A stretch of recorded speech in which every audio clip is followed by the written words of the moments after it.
Before you throw away those tiny cardstock scraps, you might be actually tossing out your next beautiful card. Today, we are giving those forgotten cardstock scraps a brand new life. I'll show you how even the smallest piece, paired with little ink blending, can create a beautiful floral focal point. Hi everyone, I'm Revati and welcome to my crafty space. Today, we will be creating a simple, creative, a cast style crafting at its finest. So grab your scraps and let's make something absolutely stunning. As card makers, I'm sure we all have a container or maybe a little pocket filled with tiny scraps of beautiful cardstocks, pieces we save but rarely end up using. Today, I'm reaching into my scrap drawer and pulling out some of those forgotten bits. Most of these are leftovers from previous projects where I used the Ultimate Cardstock Sampler Pack from Altenew. Well, I do have two packs, set A and set B, ranging between 80 to 90 pound cardstocks, and they come in the most gorgeous rainbow of colors. Usually, for smaller die cuts, I tend to use white cardstock and color over it, but when I work with colored cardstocks for larger die cuts, I'm often left with these little scraps that get tucked away for later. So today we are finally putting them to use. I'll be using some pinks and purples for my flowers along with greens for the foliage to create a soft floral arrangement. And for the dies, I'm going to use the Pond Flowers die set, which has this beautiful variety of blooms that can be layered together to form a lovely bouquet. I'll also be using the Hugs sentiment that comes with this die set. For this card, I'll be creating a floral arrangement using all the different flowers included in the set. I'll be skipping the pond details this time and instead focusing on the soft, partial embossed background.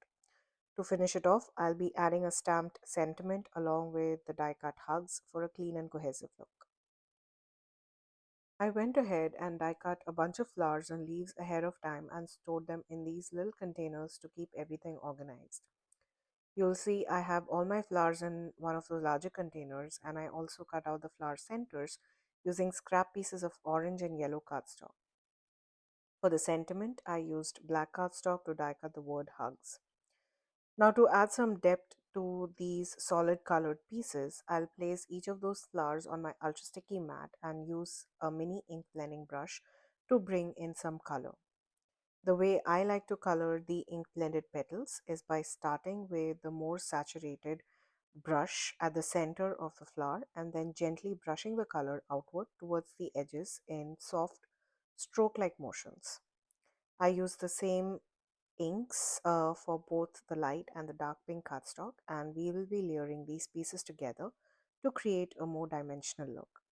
That little bit of ink blending really helps add depth and interest to what would otherwise be a flat, solid color petal. Once all the pink flowers were done, I follow the same exact process for my purple flowers as well, bringing in a darker shade of purple with a saturated blending brush starting at the center of each of those petals and softly pulling the color outward in a gentle stroke-like motion. Now, using an ultra sticky mat for ink blending like this is incredibly helpful, especially when you're working with tiny little pieces. It keeps everything in place while you apply your inks. Now, if I had die cut these flowers from white cardstock, I would first lay down a light purple shade as my base color and then build up depth using the darker tones. But since we already started with a colored cardstock, we can skip the base layer and go straight into the darker shades, which makes it quick and still adds beautiful dimensions to each of those petals. I went ahead and set all of the flowers aside, and now we can move on to adding ink to our leaves. For this, I'm using a slightly larger blending brush and bringing in the lighter shade of green, focusing the color right at the base of each of those leaves to create a soft shadow-like effect. Now we can start assembling our flowers. I like to alternate between the light and dark shades of pinks and purples to add more depth and interest to the petals. You can definitely stick to a single shade if you prefer, but I find that this variation in color creates a really beautiful transition in our bouquet. I adhered all the layers using liquid glue and then added the flower centers, which I die cut from brown and orange cardstock. At the same time, I also worked on my sentiment. I die cut the word hugs 3 times from black cardstock and stack them together to create a raised dimensional look. The set does include a shadow layer for the sentiments, but I chose to skip that and just use the word dye for a more delicate finish on our card front. For delicate sentiments like these, I prefer using liquid glue because it gives me a bit of a wiggle room to line everything together perfectly, making sure that all the stack layers align nicely and look clean and crisp. Next, we'll create our background using the Textured Tiles 3D embossing folder. Well, earlier I mentioned that we'll be doing some partial embossing on our card front. To achieve that, I simply let a portion of the cardstock panel hang off the edge of my embossing folder. This way, only the part inside the folder gets that beautiful textured pattern while the section outside stays clean and smooth. I will be running this through my Sizzix Big Shot machine. For the sandwich, I'm using my base plate, followed by the thinner plate, then the embossing folder with the overhanging panel, and finally, we have one cutting pad on the top. This is usually the sandwich that I use every time I'm using 3D embossing folders by Altenew. You'll definitely want to double check which plate sandwich works best with your die cutting machine to get that beautiful embossed results. Now, once we are done embossing, we have that smooth plain area on the card front where we can stamp our sentiment.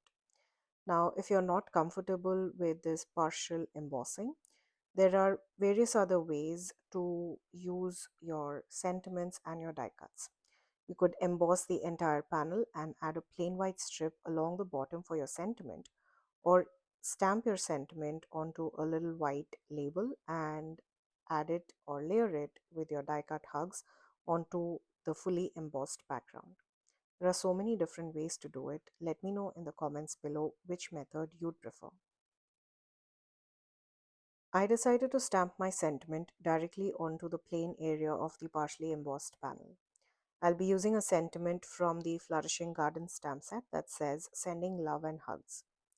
Now, since we already have the die cut hugs, I'm going to mask off the word hugs on the stamp and just stamp the portion that says sending you love and positioning it right along the edge of that partially embossed area.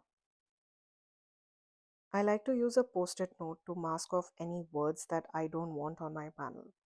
Once masked, I inked up the remaining part of the sentiment with VersaFine Onyx Black ink.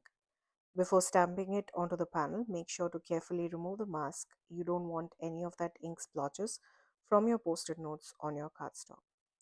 I did stamp my sentiment twice for that beautiful crisp black impression. Now that my stamped sentiment is in place, I'll go ahead and add the die cut hugs right below it. I'm again using liquid glue to add the sentiment die cut piece on my card front. Placing it here also gives me a guide for where to position my flowers as I start assembling the floral arrangement so everything comes together beautifully.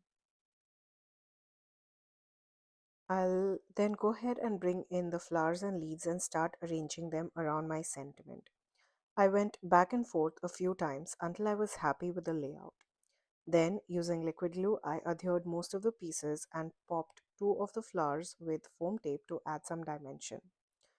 Well, while I'm working on this arrangement, I just wanted to take a moment to talk about an Instagram reel hop posted by Altenew. This video is actually a longer version of that reel. The theme of the hop is all about cardstocks, where you'll find tons of inspirations for getting creative with one of the most essential supplies in your craft room. Follow the hop to explore texture, dimension, layering, and clean and simple designs, all starting with cardstock. I'll leave a link to the hop in the description box below. Don't miss the fun giveaway and make sure to enter over at Instagram. Coming back to our card, once my floral bouquet was in place, I went ahead and adhered the completed card front to a beautiful lavender card base. Now, even though we kept this design clean and simple without any splatter, I couldn't resist adding a little sparkle with my glitter brush pen. I lightly brushed shimmer on all of the die cut flowers and leaves, and with that, we can call this card complete. And there you have it, a beautiful dimensional floral card created entirely from leftover cardstock scraps. I love how even the tiniest pieces can come together with a little bit of ink blending and layering to make something truly special. I hope this inspires you to dig into your own scrap stash and create something magical with what you already have. Don't forget to check out the All About Cardstock's Instagram app for even more fun ideas and inspirations, and be sure to enter the fun giveaway. I have left the link to the hop along with all the supplies that I used to create this project down in the description box below. Please note that all of these links are affiliate links, which means that if you shop using one of my links, I'll get a small commission at no cost to you guys. Thank you again for joining me today. Until next time, stay safe.